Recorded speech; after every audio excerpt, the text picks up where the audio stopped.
Normalmente no me gusta hacer vídeos de reacciones a cosas que han pasado, pero hay cosas que yo creo que hay que reaccionar porque creo que nos están poco a poco colando ciertas cosas. Os voy a contar, hace unos días ha salido un vídeo que nos ha dejado a mucha gente como que bastante inquietados, ¿no? Inquietados, más bien que inquietados, indignados y asqueados. Es el vídeo de el Dalai Lama, el líder del budismo tibetano, que está con un niño muy afectuoso. El niño empieza a darle abrazos, el niño empieza a acercarle la cara y el Dalai Lama empieza a hacer bromas con el niño, empieza a darle besos en los labios. Sí, el señor mayor, el Dalai Lama, empieza a darle besos en la boca y luego el Dalai Lama saca la lengua y le pide en inglés que le chupe la lengua al niño. Sí, yo sé que esto es asqueroso, creo que esto es de mal gusto, pero hay que comentarlo. Claro, aquí surgen varias cosas. Primero, se presupone que el líder espiritual de un grupo, pues se le presupone cierta categoría moral, ¿no? Es decir, esta persona, pues seguramente debe de tener frenos morales mayores que una persona quizá, pues yo qué sé, no espiritual, ¿no? Digamos así.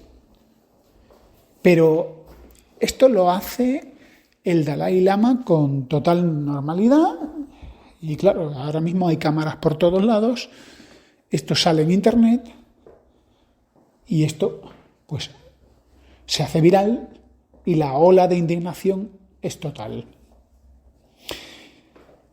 ¿Qué reacciones ha habido así? Reacciones más inmediatas. Bueno, pues el primero, justificarlo, ¿no?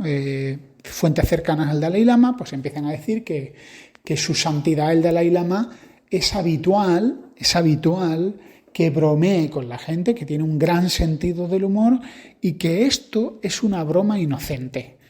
Básicamente está jugando con el niño y si alguien lo ve mal, y lo que insinúan, porque esto es lo que se insinúa detrás, lo que se insinúa es que si alguien tiene un problema con eso es porque el enfermo es el que lo mira, ¿no? Es decir, el Dalai Lama lo hizo en total inocencia y sin maldad.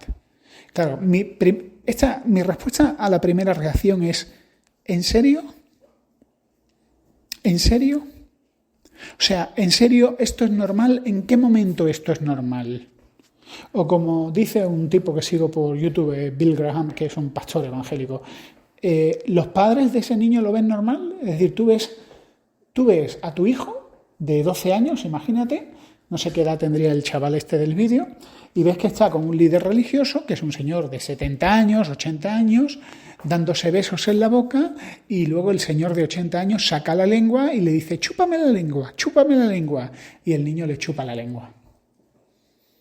¿Y tú como padre o como madre, te parece normal eso? ¿Te parece una conducta razonable o un juego inocente? A mí lo que me parece es que, además de que no es un juego inocente, justificarlo me parece todavía mucho más preocupante. Porque si tú lo justificas diciendo, no le deis importancia, esto es un juego, el Dalai Lama es así, es una persona sin maldad. No.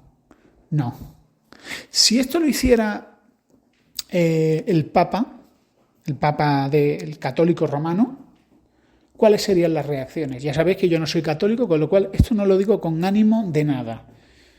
Pero yo estoy seguro que si en lugar de ser un líder budista lo fuera el Papa de Roma, pues esto sería para denunciarlo a la Interpol y para que detuvieran al Papa por pedofilia.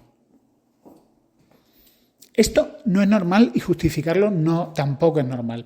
La segunda reacción es el propio Dalai Lama ha salido pidiendo disculpas. Y ahora reflexiono sobre estas disculpas. Estas disculpas que se ofrecen cuando todo el mundo se pone en pie de guerra diciendo esto es vergonzoso, no sé cómo de válidas son. Me recuerda a ese episodio de Los Simpson donde salía Homer, no sé qué había hecho Homer Simpson, y le dice a Marge, te lo juro, si hubiera sabido que me ibas a pillar, no lo hubiera hecho. Obviamente eso no es una disculpa. No es una disculpa decir, te lo prometo, jamás se me hubiera ocurrido hacerlo si me hubieras pillado.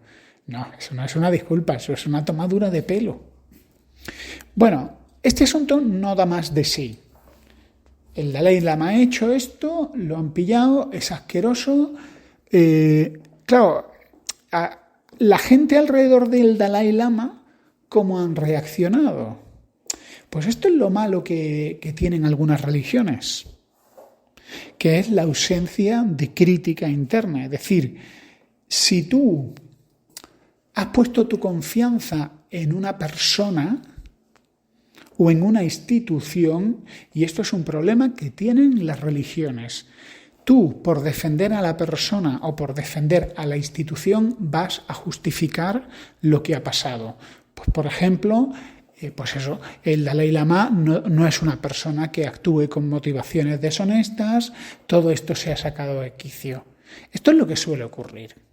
Esto suele ocurrir con los casos de pedofilia que han surgido en varias religiones, no solo en el catolicismo romano, donde ha habido casos fragantes, ya no hablo sobre, sabéis, en algunas diócesis de Estados Unidos ha sido una cosa exagerada, pero cuando tú quieres proteger tu institución a toda costa, hasta el punto de que incurras en legalidad, no voy a dar más nombres, pero hubo algunos casos de pedofilia donde al final la organización religiosa tiende a preservarse a sí misma, aunque incurre en alguna legalidad. Se produce una especie de doble moral, o más bien de una legalidad por encima de la legalidad actual.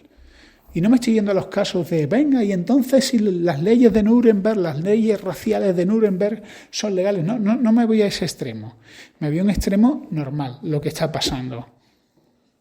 Pedofilia.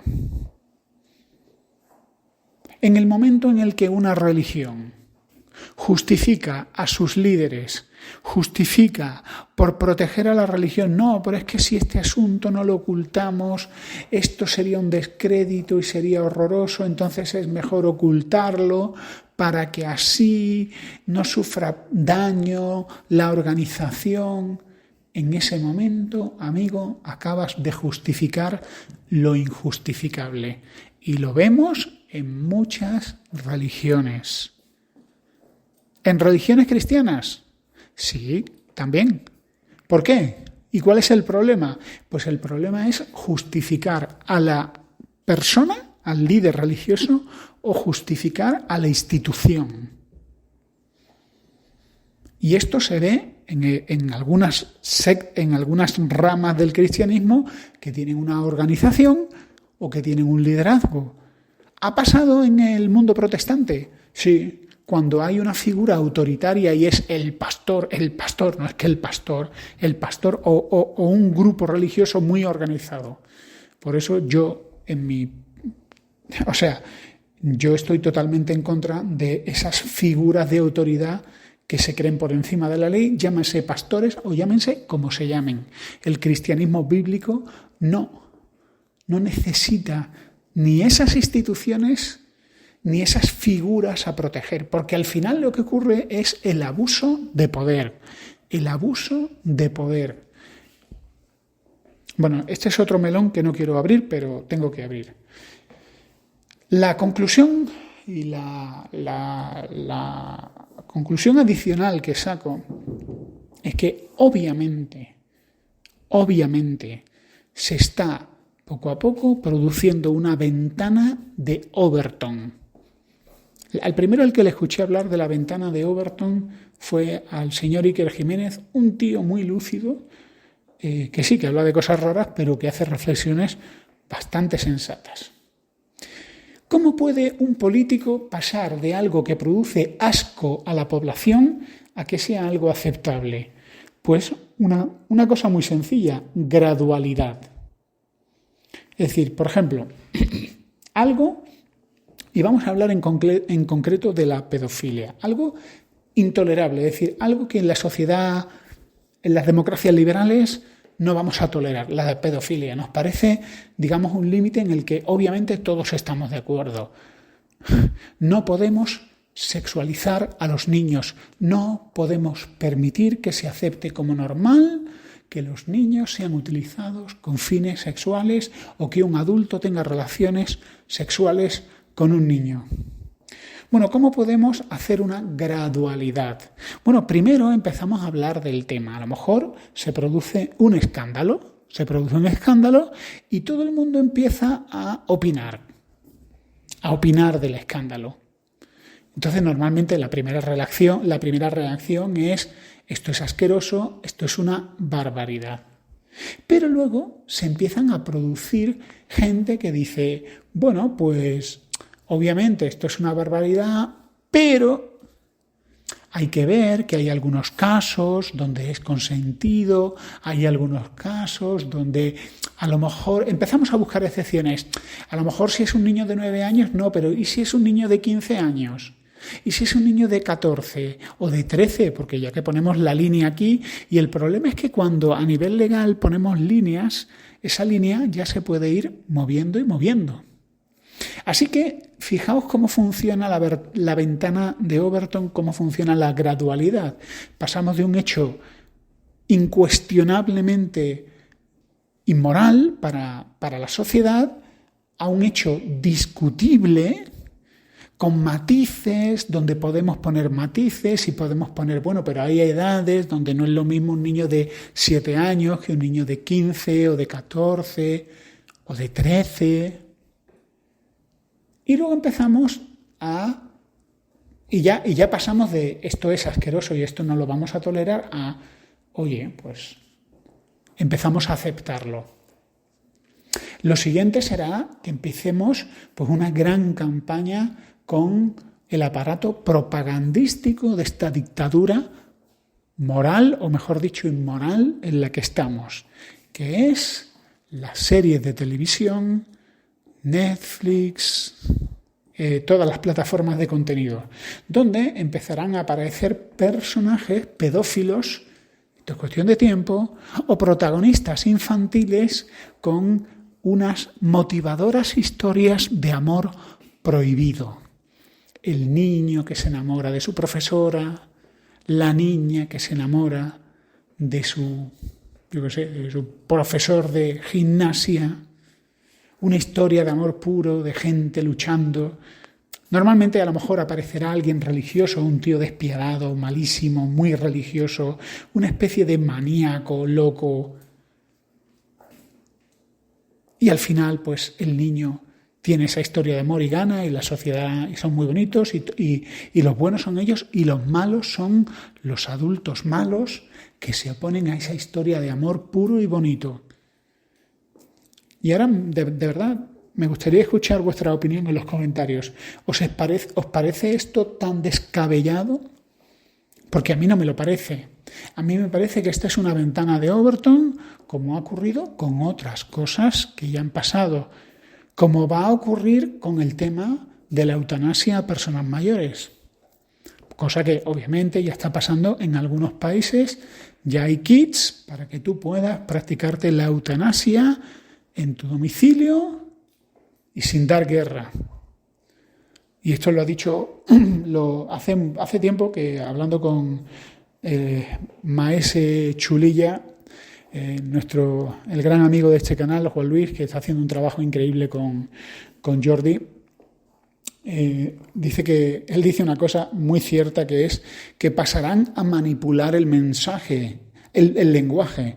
Pasaremos de hablar de eutanasia a hablar de muerte responsable, muerte digna, una muerte solidaria, es decir, pues el abuelito que ya está muy mayor y que supone un gasto sanitario tan grande y que a lo mejor pues la familia pues no puede atenderlo, y entonces ese abuelito de forma responsable escoge el suicidio para ser como un acto de amor hacia la gente que le quiere, ¿no?, a sus hijos. Esto es asqueroso, esto es inmoral, pero esto va a ocurrir, y la palabra es gradualidad. Cuando empiecen ya a meterle la idea a las personas mayores a meterle la idea de cuidado, que sois mayores y quizá una idea bonita sería suicidaros y mataros a vosotros mismos para que tu hijo pueda cambiar de coche cada 2 años o irse de vacaciones. Esto es así. Esto es así. Y decía Juan Luis, y no pasará mucho tiempo antes de que personas mayores tengan terror de ir al hospital. Terror de ir al hospital porque si les pasa cualquier cosa, si están parcialmente o temporalmente, pues yo qué sé, desvanecidos, sedados o lo que sea, pues alguien tenga el amparo legal para desconectar o hacer una sedación terminal a esa persona. Y no pasará mucho tiempo. ¿Os parece exagerado? Amigos, gradualidad. Ahora mismo aquí todavía no es el tema, pero ya ha salido la noticia escandalosa, la noticia de esto es intolerable. ¿Cuánto tiempo van a tardar en aparecer los comprensivos? Es verdad que está mal, pero hay que ver cada caso. Es verdad que esto está mal, pero a lo mejor tendríamos que plantearnos, y este pero es una puerta abierta a un mundo en el que a ninguno de nosotros nos gustaría estar ni ver. A un mundo en el que normalizar la pedofilia, por cierto, ¿sabíais que ya hay partidos políticos en Holanda? Casi siempre es el norte de Europa, ¿no? Las sociedades más progresistas, los primeros que mutilan a adolescentes y les cortan los genitales, los pechos, y esto es un acto de progresismo y de, ay, mira qué maravilla, ya los hemos curado. Se sentían mal y los hemos curado. Son estas sociedades progresistas las que empiezan y primero empieza como una anomalía, como una rareza, ¿no? Es decir, un partido político que plantea legalizar la pedofilia. Partidos políticos que plantean que sean los propios padres los que inicien sexualmente a sus hijas, porque la educación es algo que debería de ocurrir en la familia. ¿Y qué mejor sitio que la familia para que el papá y la mamá puedan empezar a enseñar a sus pequeños hijos qué es el sexo y empiecen a tener sexo con ellos? Esto es aberrante. Y cuidado, porque igual que hoy, ponerte delante de una clínica abortista en silencio y si te pregunta el policía, oiga, ¿no estará usted rezando, no? Y tú le dices que sí, vas detenido. Hoy el aborto es una cosa súper, eso es maravilloso, el aborto, claro, es el cuerpo de la mujer. A nadie se le ocurre hablar del aborto como matar a alguien, ¿no? No, el aborto no es matar a alguien, el aborto es como cortarte las uñas. Y de hecho seguro que muchos de vosotros, y cada vez que he hablado del aborto, muchos de vosotros, sin saber muy bien por qué, pero ¿os parece bien? El otro día escuchaba, por cierto, al presidente Bukele, del que tanto se está hablando hoy en día. Y le pregunta a un tipo que se llama Residente, que es el tío este de Calle 13, que me parece... Bueno, no voy a hacer ningún comentario, pero obviamente no estoy de acuerdo con los planteamientos de rico con iPhone que tienen este tipo de izquierda. Entonces le preguntaba por el aborto, ¿no? Pregunta incómoda para un político, ¿no? Porque cualquier político que diga yo me opongo al aborto, ese político no tiene futuro. Como decir, yo me opongo, yo defiendo a ultranza el modelo de familia tradicional. Como decía el chiste, ¿no? Queremos paridad, es decir, que haya mujeres y hombres al 50% en las empresas, menos en la familia.